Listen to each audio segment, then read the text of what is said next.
So ito na nga po mga idol na Oya Inoue, undisputed fight kontra dito kay Kim Jun. And bago natin yan ipagpatuloy, huwag kakalimutan po mag-like and subscribe. Maraming salamat po. Sobrang kaabang-agabang ito mga kaibigan.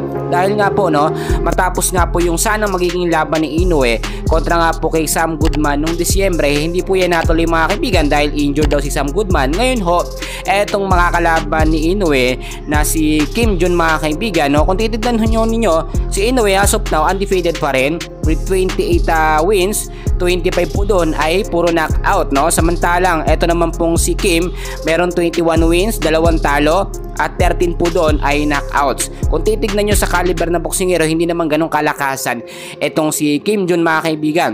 Samantalang si Inoue, nakita natin na kumpiyansa siya na kayang-kaya niyang talunin nga po etong si Kim Jun ng ilang rounds lamang. Marami nagsasabi tatapusin daw ni Inoue sa loob lamang ng 1 hanggang 5 rounds etong nga pong si Kim Jun. Pero nakita nyo naman hindi basta-basta etong makakalaban nga po ni Inoue.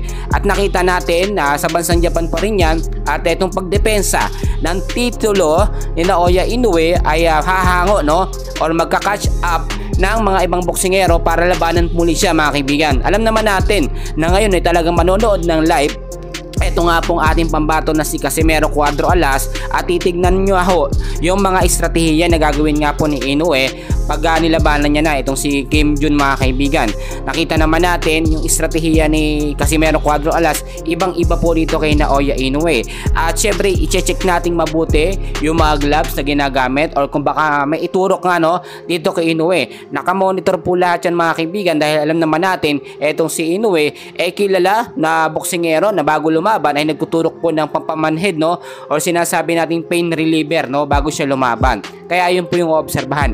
At yung isa pa, yung gloves na kanyang ginagamit, posibleng may pabigat, obserbahan din yan mga kaibigan. At dahil nga po sa bansang Japan pa rin ang magiging laban nga po ni Inoue dito kay Kim Jun, inaasahan na ang panalo na naman ay mapupunta nga po dito sa halimaw ng Japan na hindi man lang lumalaban sa ibang bansa mga kaibigan. Kasi kung tinanggihan niya pa itong si Kim Jun mga kaibigan, yung mga titulo ni Inoue talagang matatanggal yan mga kaibigan.